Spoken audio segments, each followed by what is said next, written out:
của Vietnam Innovators. Mình là Hậu, partner tại quỹ đầu tư mạo hiểm Ascend Vietnam Ventures. Gần đây mình cũng có xuất hiện trên Vietnam Innovators với tư cách là một khách mời. Và hôm nay mình rất vui khi có dịp hội ngộ cùng chương trình và các bạn ở tập podcast này.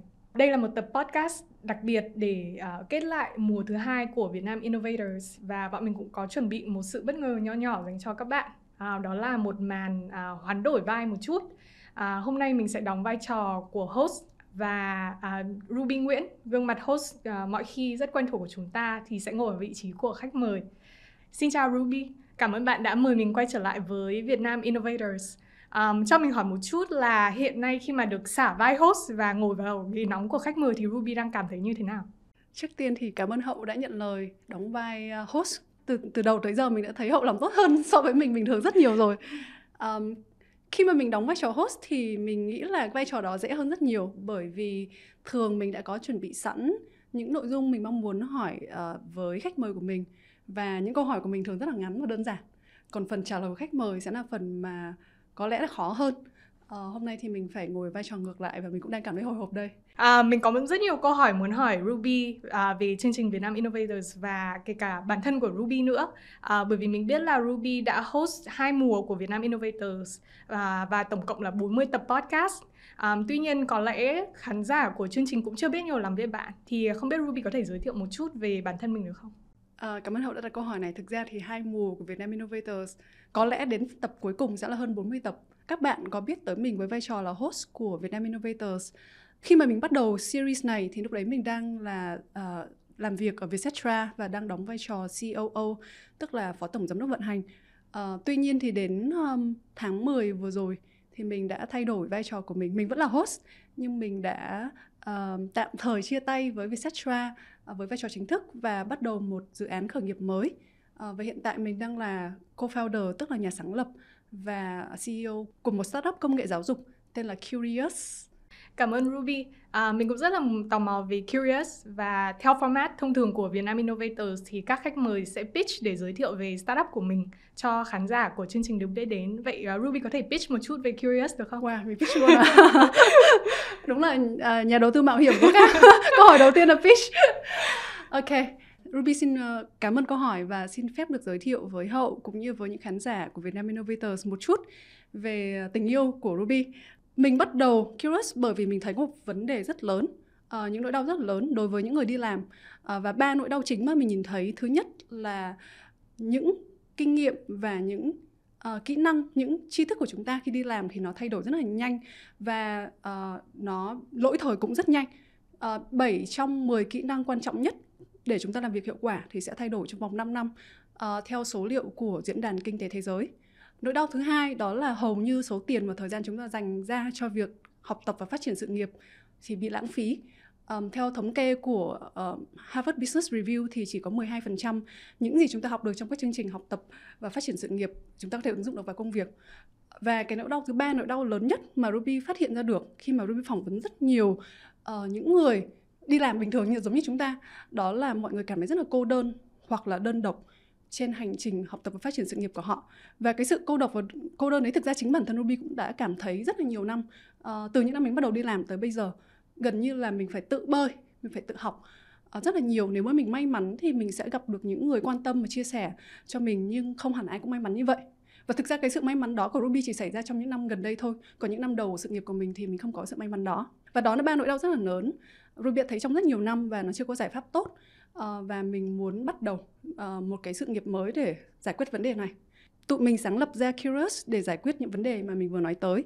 Và Curious là một network của những người đi làm chuyên nghiệp trao đổi knowledge as a service, tức là tri thức là một loại dịch vụ với nhau để phục vụ cho mục đích học tập và phát triển sự nghiệp. Và hình thức trao đổi này có thể là 1 với 1 hoặc là 1 với 1 vài thôi. Tụi mình thiết kế 1 với 1 hoặc 1 với 1 vài là để cho mọi người có cơ hội giải quyết vấn đề của cá nhân hóa tối đa nhất có thể. Và thứ hai là xây dựng những mối quan hệ sâu sắc và có ý nghĩa trong một cái mạng lưới những người đi làm. Đấy là phần về học tập và phát triển và giáo dục. Còn phần về công nghệ thì tụi mình có 2 công nghệ loại chính. Thứ nhất đó là công nghệ AI, trí tuệ nhân tạo, độc quyền, để có thể kết nối chính xác giữa learning demand là những nhu cầu học tập và learning supply, đó là cái nguồn cung cấp tri thức. Với công nghệ thứ hai là công nghệ blockchain thì để tạo ra cơ hội kinh tế khiến cho những người học tập, những người đam mê học tập, những người đam mê dạy, chia sẻ tri thức đều có thể được thưởng bằng những giá trị về tài chính. Thì đấy là miêu tả ngắn gọn về Curious. Sứ mệnh của Curious là trao quyền cho những người đi làm để họ có thể xây dựng một sự nghiệp vừa thành công vừa viên mãn. Và thứ hai là tạo ra cơ hội kinh tế cho tất cả những ai đam mê học tập và đam mê việc chia sẻ tri thức của mình.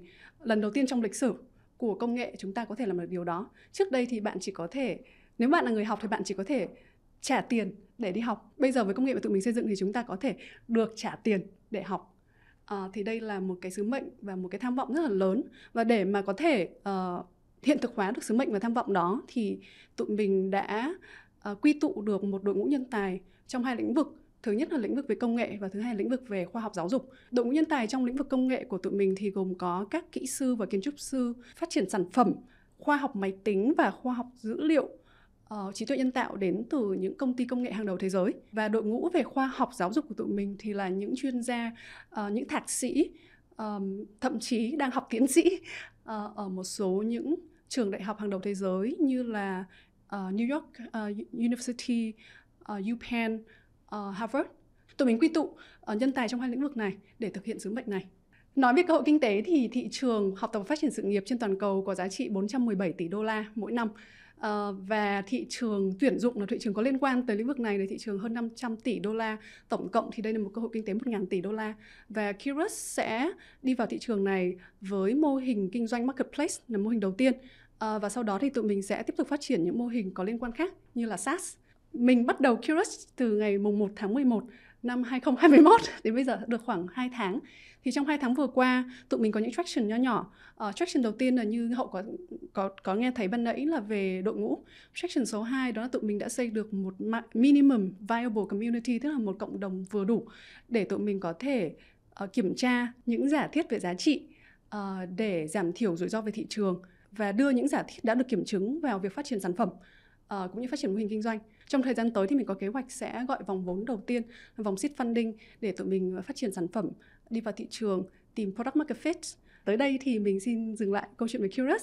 Nhưng nếu ai tò mò muốn tìm hiểu thêm về Curious thì có thể liên hệ tới tụi mình qua email là hello@curious.com. Từ Curious các bạn nhớ đánh vần đúng, bởi vì nó là C-U-R-I-E-O-U-S.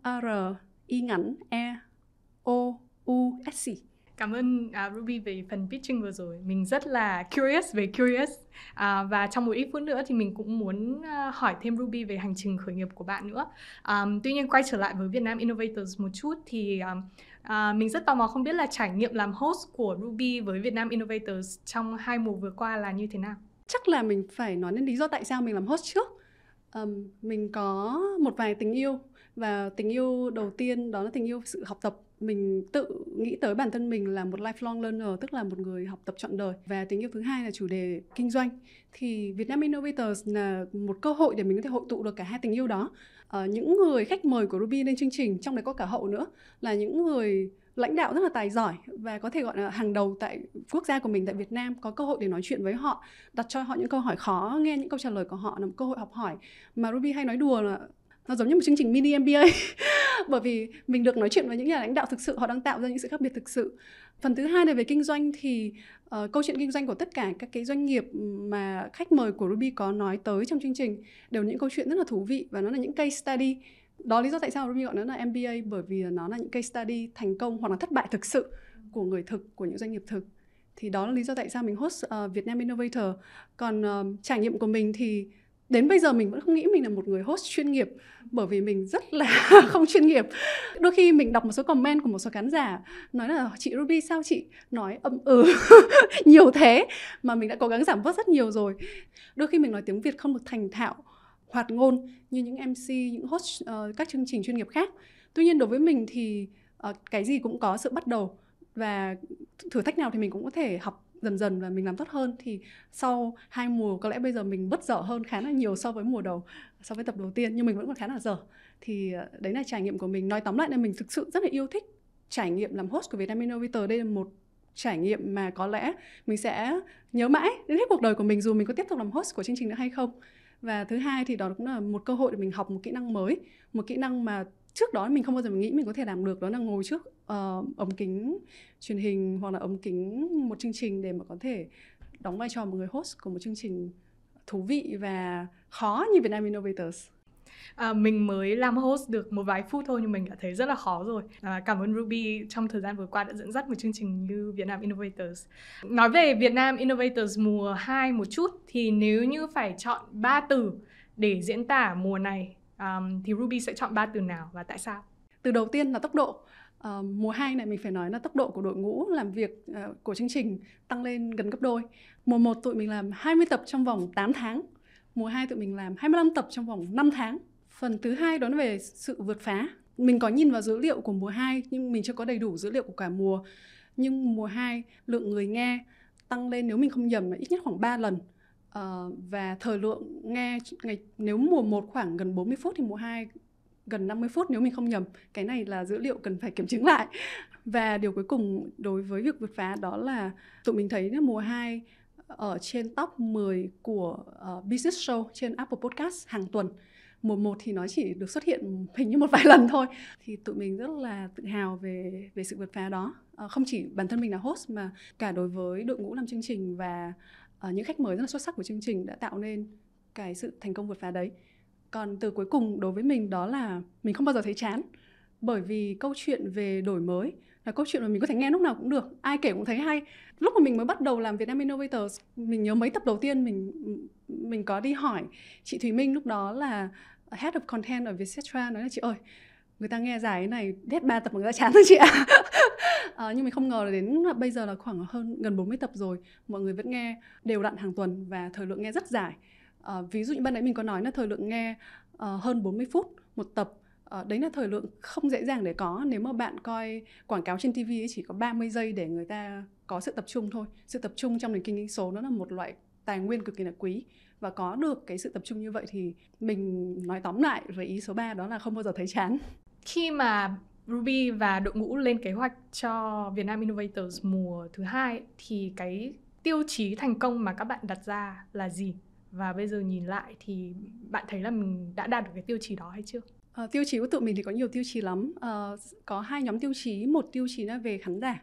Khán giả là những tiêu chí về số lượng khán giả này, thời lượng nghe này. Còn tiêu chí số 2 là về phần mình làm kinh doanh thì mình cũng phải có khách hàng tài trợ cho series này. Tụi mình cũng đặt mục tiêu là có một số X, được số tiền X được tài trợ nhất định. Thì mục tiêu số 2 đã đạt được. Mục tiêu số 1 thực ra tụi mình cũng không đặt mục tiêu cụ thể.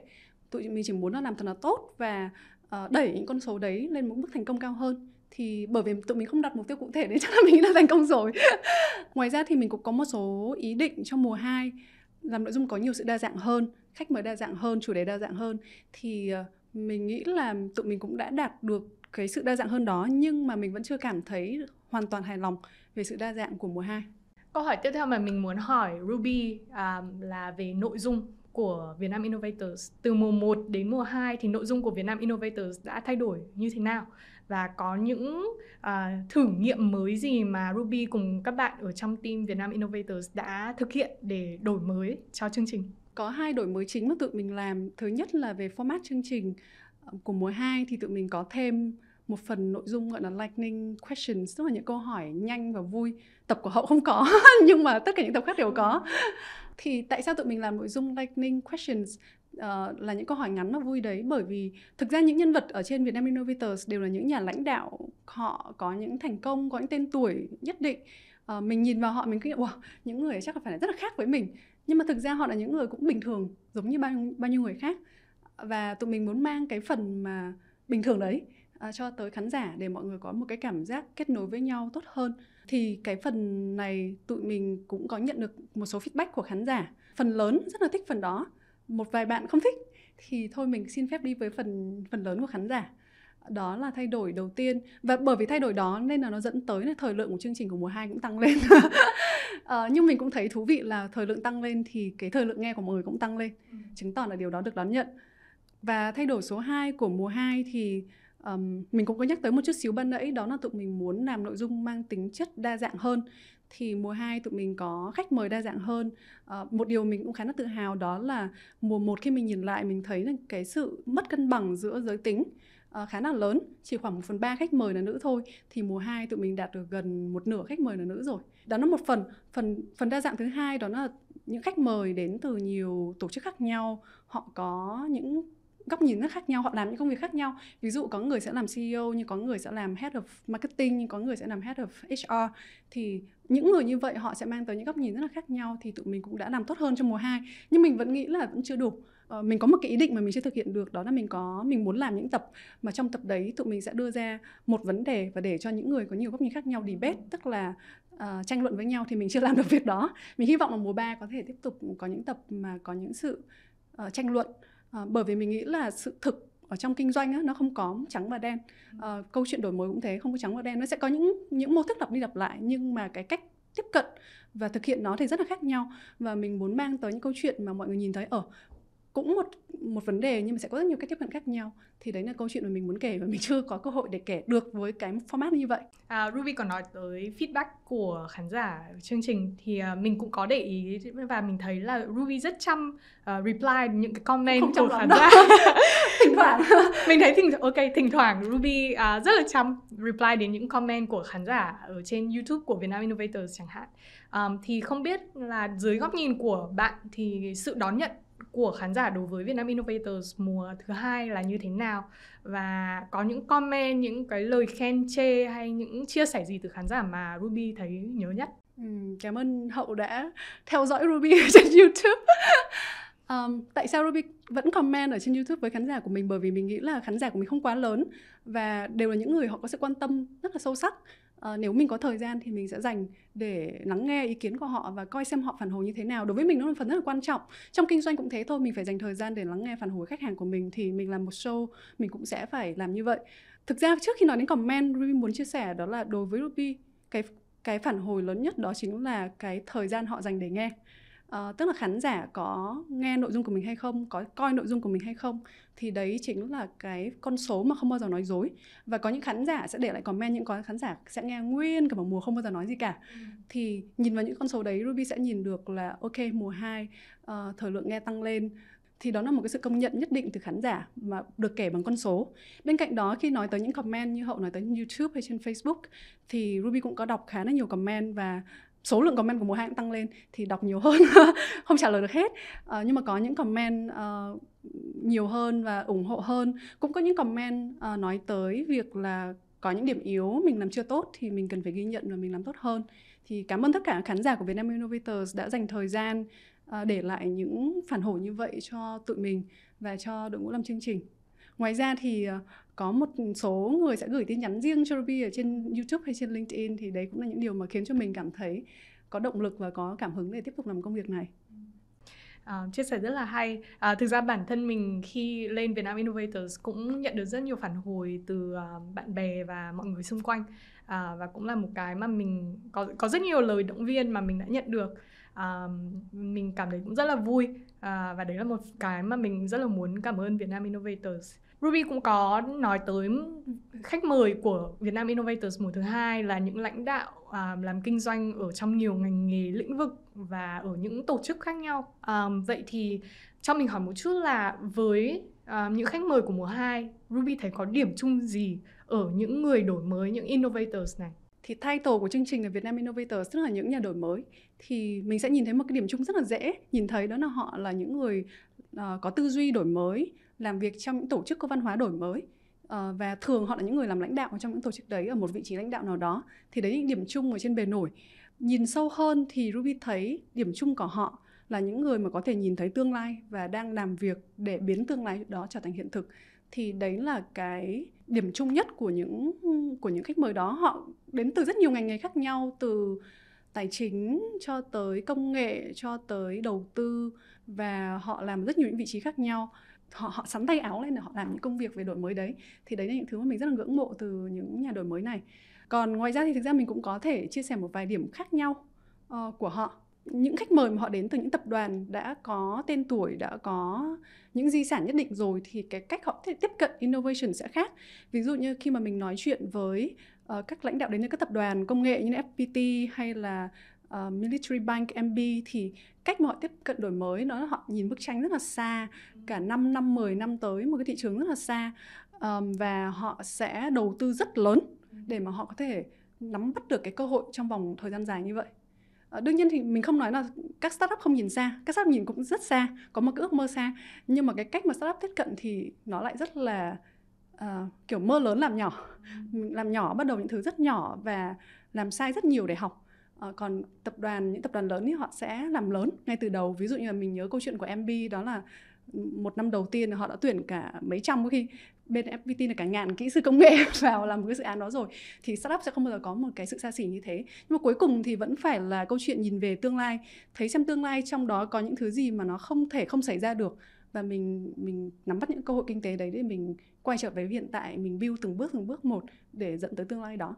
Bản thân Ruby cũng là một innovator, nên mình cũng rất là tò mò không biết câu chuyện hành trình đổi mới sáng tạo của Ruby như thế nào và con đường nào đã dẫn bạn đến việc sáng lập ra một startup như Curious. Bạn có thể chia sẻ một chút được không? Mình không biết là mình có phải là innovator hay không, maybe có thể, nhưng mình ít khi mình nghĩ tới bản thân mình là innovator, và mình nghĩ tới cái điều mình làm giống như là mình có đam mê kinh doanh nhiều hơn. Thì thực ra câu hỏi này của Hậu rất là hay, và trong hành trình mà mình khởi nghiệp thì mình cũng tự hỏi bản thân, thế cái niềm đam mê kinh doanh là đến từ đâu? Thì mình mới nhớ lại từ cái câu chuyện kinh doanh. Mình nghĩ kinh nghiệm kinh doanh từ những ngày đầu tiên, lúc đấy thì mình không biết, nhưng đến bây giờ thì mình mới nhận ra. Đó là từ lúc mình 5-6 tuổi, mùa hè thì mình hay về quê sống với bà, và bà mình thì dạy mình cách mua rau, mua trái cây của những nhà hàng xóm, xong sau đó ra chợ đóng gói lại trái cây và rau đó bán lại với giá cao hơn. Và bà mình cũng dạy mình cách để mình làm dịch vụ khách hàng, để sao cho khách hàng khi mà mình nói chuyện với họ thật vui. Thì đương nhiên lúc đấy mình trẻ con, mình đâu có biết đó là kinh doanh, mình chỉ thấy nó rất là vui thôi. Cấp 1 thì mình tiếp tục đi với bà như vậy. Còn cấp 2 thì mình bắt đầu bán và giao dịch những thứ ở trong trường. Ví dụ như là các loại sách vở, mùa hè thì mình sẽ đi mua sách cũ của các anh chị năm trước, mình bán lại cho bạn mình. Có một cái margin, tức là có một cái lợi nhuận ở giữa. Thì bây giờ mình mới để ý đó là có thể cái tình yêu kinh doanh của mình đến từ cái thời điểm đó. Xong sau đó thì mình rất là may mắn có cơ hội đi du học ở Sing. Sau khi mình học ở Sing về, làm việc ở Sing về, thì mình có thử kinh doanh một lần nữa. Lúc này thì mình có thể gọi nó là kinh doanh, nhưng nó thất bại. Sau đó mình thử một lần nữa thì lần này thành công hơn khá là nhiều. Lần thất bại đầu tiên thì là do mình có một nhóm co-founder, mỗi người một ý, chả có sự đồng thuận với nhau, thì thôi, sau mấy tháng là đã tan rồi. Lần số 2 thì mình là một trong những đội ngũ sáng lập của một công ty cũng liên quan tới về giáo dục, nhưng nó mang tính chất truyền thống hơn. Thời gian đầu đối với tụi mình rất là thành công. Sau 9 tháng tụi mình launch, tụi mình đã đạt được doanh số $1 triệu rồi. Đối với mình thời điểm đấy, hình như 24-25 tuổi đấy, $1 triệu nó con số rất là lớn. Tuy nhiên thì bởi vì nó là mô hình kinh doanh truyền thống, nên sau 3 năm thì nó đạt một cái trần nhất định về mặt tăng trưởng. Và lúc đó thì mình bắt đầu tìm hiểu thêm là tăng trưởng một doanh nghiệp thì nó cần những yếu tố gì, thì mình phát hiện ra ở công nghệ đó là một cái đòn bẩy để tăng trưởng vô cùng là khủng khiếp. Thì một số năm sau đó mình có tham dự vào một cái công ty startup về công nghệ giáo dục, đó là Elsa. Thì ở Elsa mình được chứng kiến cái sức mạnh của công nghệ đó. Mình nhớ là năm 2018 mình join vô, thì lúc đó thị trường Việt Nam có khoảng mấy trăm ngàn người dùng. Sau 2 năm tụi mình phát triển thị trường thì lúc đó tụi mình đã có gần 5 triệu người dùng. Và mình nhớ cái Tết của năm 2019 là Tết mà tụi mình quay trở lại sớm, văn phòng sớm, bởi vì lượng người dùng nhiều quá, lượng khách nhiều quá, phải về sớm, phải vào sớm để mà phục vụ cho khách hàng của mình. Thì đấy là cái thời điểm mình sống trong cái khái niệm gọi là product market fit đó. Lúc đấy mình cũng không biết gọi là product market fit luôn. Bây giờ mình mới hiểu product market fit là thời điểm mà mình có nhu cầu nhiều quá, dẫn tới là không có đủ sức về mặt operation, về mặt vận hành để có thể phục vụ hết được cho khách hàng. Mọi người hay nghĩ đến công nghệ là một cái gì phép màu. Mình không dám dùng từ phép màu, nhưng mà đúng, nó là một cái đòn bẩy rất là mạnh để mà có thể tăng trưởng và phát triển và phục vụ cho khách hàng của mình đến từ rất nhiều nơi. Đến ngày hôm nay thì Elsa đã có khoảng 25 triệu người dùng trên toàn cầu rồi. Không bao giờ có thể có được điều đó xảy ra nếu như không có sức mạnh của công nghệ. Quay trở lại với đó là hành trình mà mình thực ra là nó mang tính chất cái duyên nhiều hơn, nó dẫn mình tới ngày hôm nay. Với Curious là một startup mà mình tạm thời gọi là công nghệ giáo dục. Nó không phải là thuần công nghệ giáo dục, nhưng mình có thể gọi nó như thế. Thì nó kết hợp giữa hai tình yêu mà mình có, đó tình yêu về việc học tập và tình yêu về công nghệ với nhau. Wow, một câu chuyện rất là thú vị, và mình có thể thấy được niềm đam mê của Ruby đối với EdTech. Và mình cũng rất háo hức để xem Curious sẽ phát triển như thế nào. Và chắc chắn là mình cũng sẽ là một trong những khách hàng tiềm năng của Curious. Cảm ơn Hậu. Ruby có nhắc tới lúc nãy về đội ngũ làm chương trình của Vietnam Innovators. Thực ra thì khi mà tham gia vào Vietnam Innovators với tư cách khách mời và bây giờ với vị trí host tạm thời, thì mình có thể thấy là có rất nhiều công việc diễn ra ở phía sau hậu kỳ. Bạn có thể chia sẻ một vài kỷ niệm vui kiểu behind the scene với Vietnam Innovators mùa thứ 2 được không? Kỷ niệm này chắc là Hậu là một trong những người liên quan. Mình nhớ tập của Hậu, chắc chắn là Hậu cũng sẽ nhớ tập của Hậu. Cái phần cuối của chương trình thì mình có mời tới 2 bạn founder của 2 công ty là Easy và EasyGop, và 2 bạn ấy pitch cho Hậu để Hậu đưa feedback cho các bạn ấy. Thì phần cuối đấy, bởi vì tụi mình chưa bao giờ làm một chương trình mà có 4 khách mời, 3 khách mời và một host, là tổng cộng có 4 người. Thì lúc đấy mình nhường cái mic bình thường của mình ở đây cho các khách mời, và mình sử dụng một cái mic, mà cái mic đấy nó cắm vào trong máy tính để ghi âm, xong sau đó phải lưu lại cái file ghi âm đấy. Thì lúc nói chuyện xong mình hứng khởi quá, mình rút luôn cái mic ra, thế là toàn bộ phần ghi âm đấy bị mất. Các khách mời trong đấy có cả Hậu và 2 bạn founder, Laura với lại Olivia, phải ngồi diễn lại diễn lại cùng với mình để mà ghi âm lại đoạn đó. Thì đấy là câu chuyện mà mình nghĩ là nó nửa khóc nửa cười. Và mình cũng cảm rất là thương cho đội ngũ làm chương trình, bởi vì các bạn phải edit rất là nhiều thứ trong đấy. Và nếu như khán giả mà coi tập đấy chắc cũng sẽ để ý là hình với lại tiếng nó không khớp với nhau. Đấy là kỷ niệm vui nhất. Tiếp theo thì mình có một chùm câu hỏi dành cho Ruby theo format gọi là square, triangle and circle, có nghĩa là hình vuông, hình tam giác và hình tròn. Cái này không liên quan gì đến Squid Game, mà thực ra nó là một cái kỹ thuật để tóm tắt lại thông tin. Và mỗi hình này thì nó sẽ đại diện cho một câu hỏi. Mình sẽ bắt đầu với hình vuông trước. Câu hỏi của hình vuông là what squares with your thinking? Có nghĩa là mình muốn hỏi Ruby là từ những cái chia sẻ của khách mời trong mùa 2 thì có chia sẻ nào mà bản thân Ruby thấy tâm đắc nhất? Đối với Ruby nó là chân lý, không thể nào mà sai đi đâu được. Cái tập phỏng vấn, Ruby phỏng vấn anh Đức Phùng là GM của Gojek tại Việt Nam. Thì mình biết, từ góc nhìn của mình thì mình biết là Gojek là một startup mà có đối đầu trực tiếp với lại Grab, đúng không? Trong rất nhiều mảng. Và mình hỏi khó anh ấy là bây giờ người ta đi trước rồi, bây giờ anh tới sau anh tính sao? Ý là như vậy, lúc đấy mình không nói như thế. Thì anh Đức có nói một câu là tất cả mọi thứ mà Gojek làm thì chỉ có 2 nguyên tắc thôi. Nguyên tắc thứ nhất đó là tạo ra giá trị cho khách hàng, đó là những người dùng sản phẩm của Gojek. Nguyên tắc thứ hai là tạo giá trị cho những đối tác của họ, đó là các tài xế và các nhà hàng. Đấy là 2 nguyên tắc bất di bất dịch của Gojek, và những điều còn lại thì đều có thể thay đổi và học hỏi. Thì mình thấy anh ấy trả lời hay quá, mình gật đầu lia lịa. Thì chắc là đấy là điều mình đồng ý nhất. Hình tam giác là câu hỏi thứ 2. Hình tam giác có 3 góc tượng trưng cho 3 bài học. Vậy câu hỏi mà mình muốn đặt ra cho Ruby là từ những chia sẻ cũng của các khách mời mùa 2 thì Ruby rút ra được 3 bài học nào mà bạn sẽ ứng dụng trong hành trình làm khởi nghiệp với cả Curious? Thực ra nguyên tắc số 1 mình vừa chia sẻ rồi, đó là nguyên tắc của anh Đức Phùng từ Gojek. Thì mình chỉ muốn bổ sung thêm một chút, đó là lấy khách hàng làm trọng tâm. Thì đối với mình, khái niệm khách hàng của mình rộng hơn một chút. Không chỉ là những người trả tiền cho mình là khách hàng của mình, mà đội ngũ của mình là khách hàng nội bộ của mình, gồm có co-founder, những người làm việc cùng với mình, nhà đầu tư của mình cũng là khách hàng của mình, thậm chí là cộng đồng, những người ủng hộ mình, có thể không trả tiền cho mình nhưng đối với mình cũng là khách hàng của mình. Mình thấy nó rất là quan trọng, và mình sẽ luôn luôn tìm cách để có thể quay trở lại với nguyên tắc đó nếu như mình nhỡ may bị sai lệch. Điều số 2 đó là phần chia sẻ của Valerie ở trong tập nói về Web 3. Chắc là Hậu cũng biết rồi, Web 3 nó là một cái xu hướng mới, rất nhiều người muốn vào đó. Nhưng mà cuối cùng thì thực ra Web 3 là một cái lời hứa về một giấc mơ rất là lớn, và chúng ta đều đang xây dựng giấc mơ đấy. Nhưng mà mình quay trở lại với thực tại, để mình bắt đầu thì mình cần xây dựng một cộng đồng mà có 100 true fan. Cái câu nói của Valerie đó là 100 những người thực sự trung thành. Có thể người dùng, có thể là khách hàng. Fans ở đây không nhất thiết phải là fan hâm mộ. Thực sự trung thành và yêu thích sản phẩm của mình.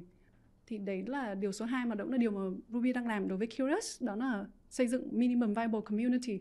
Một community mọi người có sự tương tác rất là sâu sắc, và có sự trung thành, và có cái niềm đam mê và tình yêu đối với sản phẩm của mình. Và cái điều thứ 3 thì không hẳn là Ruby học từ một khách mời nào, nhưng mà Ruby thấy một cái câu chuyện chung mà tất cả mọi người họ đều có một phẩm chất, đó là họ là những người rất là hiểu sâu biết rộng. Mình có thể nói chuyện với một khách mời đó về chủ đề của ngày hôm đó, nhưng mà thực ra họ có rất nhiều những thứ mà họ nói cho mình bên ngoài của cái chương trình, là những thứ mà họ thực sự rất là hiểu biết sâu rộng, và mình thấy rất là ngưỡng mộ những phẩm chất đấy, và mình mong muốn có thể học hỏi những phẩm chất như thế. Câu hỏi cuối cùng trong chùm câu hỏi này là hình tròn. Câu hỏi của nó là what is circling still in your head? Cái ý mà mình muốn hỏi ở đây đối với Ruby đấy là có những chia sẻ nào từ khách mời của mùa này mà Ruby cảm thấy, mà khiến cho Ruby thấy ngạc nhiên, bất ngờ, hoặc là đến giờ bạn vẫn băn khoăn về cái chia sẻ đó hay không? Mình phỏng vấn Trung Nguyễn từ Axie Infinity. Lúc mà mình phỏng vấn Trung là Axie Infinity đã trở thành unicorn rồi. Và mình nhìn câu chuyện của họ thì mình thấy thành công rất là nhanh chóng, giống như kiểu thành công qua đêm. Nhưng Trung có kể với mình là để mà có thể phát triển Axie Infinity như vậy thì đội ngũ công nghệ của họ, bình thường làm game thì người ta dành chủ yếu thời gian là để thiết kế game, còn đội ngũ công nghệ của Trung thì dành 2/3 đi sửa lỗi kỹ thuật.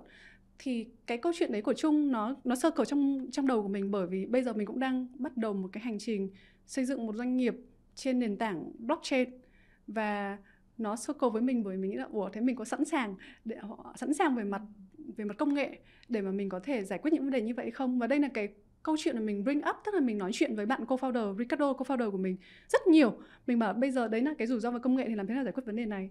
Thì cứ hàng tuần mình nói chuyện với bạn ấy, xong rồi tụi mình cứ tiếp tục phát triển cái cuộc đối thoại đấy. Tại vì rủi ro về công nghệ đối với Curious là một rủi ro khá là lớn. Chia sẻ chắc là Hậu khá là quen thuộc với khái niệm này, đó là risk và de-risk, đúng không? Thì một startup có rất nhiều risk. Risk là những rủi ro, thì mình phải biết là đâu là những rủi ro lớn nhất, và mình phải lên kế hoạch để mình có thể quản lý được rủi ro đó, hoặc là loại trừ bớt được rủi ro đó. Thì cái câu chuyện của Trung là câu chuyện mà mình nghĩ tới rủi ro về công nghệ trong hành trình khởi nghiệp của mình rất là nhiều, và nó cứ ở trong đầu mình hoài á. Cảm ơn Ruby đã dành thời gian để nhìn lại một số những nội dung nổi bật, những highlight của Vietnam Innovators mùa thứ 2. Thì bây giờ mình cũng muốn dành một chút ít thời gian để nhìn về tương lai một chút. Thì câu hỏi đầu tiên về tương lai mà mình muốn đặt ra cho Ruby là kế hoạch cho Vietnam Innovators mùa thứ 3 là gì? Và sắp tới thì Ruby có tiếp tục tham gia với vai trò host hay không? Mùa số 3 thì mình biết là đội ngũ của Vietcetera có những tham vọng rất là lớn. Tuy nhiên thì mình chưa dám bật mí ở thời điểm này. Điều chắc chắn mình biết đó là Vietcetera sẽ muốn làm nó tốt hơn và làm hay hơn. Còn vai trò host của mình thì thực ra mình vẫn chưa quyết định cuối cùng, bởi vì khởi nghiệp làm founder chắc là Hậu biết rồi, nó khá là consuming. Nó là công việc mà nó tiêu thụ cái người founder rất là nhiều năng lượng. Mình chưa biết là mình có thể tiếp tục cam kết với chương trình Vietnam Innovators hay không. Tuy nhiên thì nếu như mình không có cơ hội tiếp theo thì mình cũng cảm thấy rất là vinh hạnh và sẽ vẫn luôn theo dõi chương trình. Còn nếu như mình vẫn tiếp tục thì chúng ta sẽ tiếp tục say hello again trong mùa sau. Mình có một câu hỏi hơi khó cho Ruby, vì câu hỏi này sẽ bắt Ruby phải chọn ra một đứa con yêu thích nhất. Trong tất cả những tập của Vietnam Innovators mùa thứ 2, thì nội dung nào là nội dung mà bản thân Ruby thấy thích nhất? Wow, câu hỏi này chắc là Ruby sẽ tham lam trả lời một vài nội dung chứ không chỉ là một. Thực ra thì tất cả các tập của Vietnam Innovators đều rất là hay. Và nếu như mình mà ngồi ghi chép lại những gì mà mình được các khách mời mình chia sẻ với mình á, thì chắc là mình phải ghi được tập nào cũng ghi được 5, 7, 10 những điều hay. Tuy nhiên thì có một vài highlights mà mình muốn chia sẻ với Hậu và với khán giả của Vietnam Innovators. Highlight đầu tiên mình nhớ tới là tập của Trung bên Axie Infinity. Thì lúc đó Trung có nói tới một câu mà mình nhớ mãi, đó là blockchain bây giờ nó giống như internet ở những thời điểm mới được ra đời. Và khái niệm này rất khó hiểu với đám đông, nhưng mà nó sẽ trở thành một phần không thể thiếu trong cuộc sống của mọi người. Cái câu nói đấy của Trung khiến cho mình rất là suy ngẫm, và ngay sau ngày hôm đó thì mình đi vào một cái hố sâu gọi là rabbit hole để mình tìm hiểu thêm về blockchain là gì. Từ câu chuyện đấy dẫn tới ngày hôm nay, blockchain trở thành một phần trong cái dự án sắp tới mà tụi mình sẽ làm. Và mình khuyên các bạn cũng nên dành thời gian để nghiên cứu thêm một chút về chủ đề này. Cái highlight thứ hai là mình nhớ là câu chuyện mình nói chuyện với anh Trung, là giám đốc khối ngân hàng số của MB, là ngân hàng quân đội. Thì mình hỏi anh một câu hỏi rất là vui, đó là điều gì truyền cảm hứng cho anh mỗi ngày làm việc. Thì bình thường mình sẽ nghe được những cái câu chuyện nó mang tính chất nhẹ nhàng hay là cà phê hay gì đó, thì anh Trung nói rằng điều mà anh ấy có cảm hứng nhất trong mỗi ngày làm việc đó là vào trong cái trang Facebook có khách hàng VIP và nghe họ phàn nàn, đọc tất cả phàn nàn và chê phán của họ. Thì mình rất là nhớ câu nói đấy, bởi vì mình thấy công nhận một nhà đổi mới, một nhà lãnh đạo ở một vai trò rất lớn như vậy, nhưng mà họ vẫn rất là sâu sát với khách hàng. Tập của anh Hùng Võ, mình cũng rất là thích tập anh Hùng Võ, có lẽ là tập rất là dài. Nhưng mà tập đấy mình nhớ là cái thời lượng nghe trung bình còn dài hơn cả thời lượng của tập. Thì tập đấy anh Hùng có nói tới là bản chất của marketing là đi tìm sự thật. Từ trước giờ mình vẫn nghĩ đến marketing đó là những câu chuyện truyền thông rất là sáng tạo, rất là màu mè, đúng không? Nhưng mà câu chuyện anh Hùng kể về marketing đó là đi tìm sự thật và đi vào cái chân lý của sản phẩm của con người. Và cuối cùng là tập của Hậu. Khi mà Ruby hỏi Hậu về đâu là những nguyên do khiến cho startup thường xuyên thất bại, thì đương nhiên là nguyên do cho startup thất bại có rất nhiều lý do. Một trong lý do phổ biến nhất mình hay nghe mọi người nói đó là hết runway, đúng không? Hết tiền để mà tiếp tục. Nhưng mà Hậu nói một câu chuyện là mất kết nối. Và cái sự mất kết nối này là mất kết nối với đội ngũ này, với khách hàng, với nhà đầu tư, ABC, vân vân mây, đúng không? Nhưng mà cái câu trả lời của Hậu khiến cho Ruby thấy là nếu như mình có cái sự quan tâm tới cảm xúc của chính mình thì mình có thể nhận ra được cái sự mất kết nối đấy hàng ngày. Ví dụ có những lúc mình mất kết nối với công việc của mình sẽ thấy, hoặc là trong quá trình mình làm khởi nghiệp mình sẽ thấy những giây phút đấy. Và nếu như mình để ý tới những giây phút đấy và mình hiểu tại sao mình mất kết nối đấy thì mình sẽ quay trở lại, tìm lại được cái sự kết nối đấy và mình sẽ không bị dẫn tới sự thất bại. Thì câu trả lời đấy nó giống như là một cái lời khuyên mà mình có thể ứng dụng được vào hàng ngày. Chứ còn nếu như mình nói là startup thất bại bởi vì hết vốn thì lúc hết vốn rồi mình mới biết, đúng không? Còn đây là câu chuyện mà nó hướng về việc ý thức về cảm xúc. Nếu mà mình có cái sự ý thức về cảm xúc đấy thì mình sẽ tránh được cái sai lầm đó từ rất sớm. Thì đấy là những highlight mà Ruby rất là nhớ. Mặc dù không phải coi lại Ruby vẫn nhớ, còn lại thì tóm lại tập nào Ruby cũng thích. Yeah. Nếu như giả sử Ruby là host của mùa 3 và bạn có thể chọn bất kỳ ai làm khách mời cho mùa 3 thì bạn sẽ mời nhân vật nào? Mình đã được hỏi câu hỏi này một lần và hồi đấy thì mình trả lời là mình muốn mời bác họa sĩ của Doraemon, bởi vì là mình thấy bác ấy có rất nhiều trí tưởng tượng rất phong phú về tương lai. Thì mình muốn hỏi bác đấy rằng bác ấy sẽ nhìn thấy những gì trong tương lai. Tại vì thực ra có rất nhiều thứ có thể từ trí tưởng tượng đấy nó sẽ trở thành hiện thực đối với lĩnh vực đổi mới. Giống như là có rất nhiều những câu chuyện mà các tác giả của sci-fi, là những tiểu thuyết khoa học viễn tưởng, họ vẽ ra từ rất nhiều năm trước rồi, về sau nó trở thành hiện thực. Thì đấy là câu trả lời trước đây của mình. Nhưng bây giờ thì mình thực tế hơn một chút. Thì nếu mà mình được mời một ai đó thì chắc là mình sẽ mời hoặc là Chủ tịch nước hoặc là Thủ tướng Chính phủ của Việt Nam. Bởi vì câu chuyện đổi mới thì là những câu chuyện mình mời, nói chuyện với những khách mời của mình là câu chuyện về một case study của một doanh nghiệp nào đó. Thế câu chuyện đổi mới của một quốc gia thì sao? Nếu mà nhìn một chút về lịch sử của Việt Nam trong những năm gần đây thì năm 2009, 2010 thu nhập trung bình trên đầu người của Việt Nam chỉ khoảng 1.000 đô mỗi một người. Tới năm nay thì nó khoảng 2.800 đô một người. Tức là mình đã vượt từ cái mức nước nghèo lên trở thành nước có thu nhập trung bình. Tuy nhiên là cái thu nhập trung bình này nó trong range từ 2.000 tới tận 12.000 đô lận. Thì mình mới ở mức 2.800. Và nếu như mình nhìn vào con số và mình tính theo đường thẳng, đúng không? Thì mình sẽ thấy là Việt Nam phải cần mấy chục năm nữa thì mới có thể vượt qua được cái bẫy thu nhập trung bình đó, thì nó quá chậm rồi. Thì câu hỏi của mình muốn dành cho các bác lãnh đạo đó là tầm nhìn của họ là gì và chính sách cụ thể nào họ sẽ làm để mà có thể giúp Việt Nam đổi mới ở trên một góc nhìn rất là vĩ mô. Thì đấy là điều mình rất là tò mò, mình muốn hỏi nhưng mà mình chưa được hỏi những vị lãnh đạo như vậy. Hy vọng là Ruby sẽ có cơ hội để tiếp tục dẫn dắt Vietnam Innovators mùa thứ 3 và sẽ mời được Chủ tịch nước hoặc là Thủ tướng đến làm khách mời đi ha. Dream big, đúng không ạ? Trước khi chúng ta kết thúc tập podcast ngày hôm nay thì mình cũng muốn dành cho Ruby một cơ hội để gửi đến một lời nhắn nào đó với khán giả của chương trình Vietnam Innovators. Thì không biết là lời nhắn đó của Ruby là gì? Cho Ruby tham lam gửi một vài lời nhắn. Ok luôn. Lời đầu tiên là Ruby muốn gửi lời cảm ơn tới đội ngũ tạo ra chương trình này. Trong đấy gồm có Ngọc Thủy là nhà sản xuất, quay phim và kỹ thuật âm thanh có Huy Nguyễn và Hiền Ly, hậu kỳ thì có các bạn editor bên team Cinetori. Và ngoài ra thì chương trình cũng nhận được rất là nhiều sự tài trợ của rất nhiều nhãn hàng trong mùa thứ 2. Nếu không có sự tài trợ này chúng ta sẽ không có chương trình này. Đó là những cái sự ủng hộ rất là đáng quý. Và cuối cùng thì bởi vì Ruby không biết là mình có tiếp tục mùa 3 hay không, Nên là Ruby rất hy vọng có cơ hội được kết nối với khán giả của Vietnam Innovators trên các trang mạng xã hội như là LinkedIn hay Facebook của Ruby, chắc mọi người tìm sẽ thấy. Và cuối cùng thì Ruby muốn nói lời đơn giản thôi là hãy tiếp tục tò mò. Cảm ơn Ruby rất nhiều về những chia sẻ rất cởi mở và chân thành. Qua những chia sẻ của Ruby thì mình cũng có thể thấy được những công sức, những nỗ lực và tâm huyết mà bạn cùng đội ngũ đã bỏ ra để xây dựng một chương trình như Vietnam Innovators. Thì để kết thúc tập ngày hôm nay, trước hết là với tư cách là một cựu khách mời thì mình muốn cảm ơn Ruby và các bạn trong team Vietnam Innovators vì đã cho mình một cái cơ hội để chia sẻ câu chuyện cá nhân của mình. Và với tư cách là một khán giả thì mình muốn cảm ơn các bạn vì đã mang đến những cái câu chuyện rất là nóng hổi, chất lượng và rất tràn đầy cảm hứng về đổi mới tới với cả mọi người.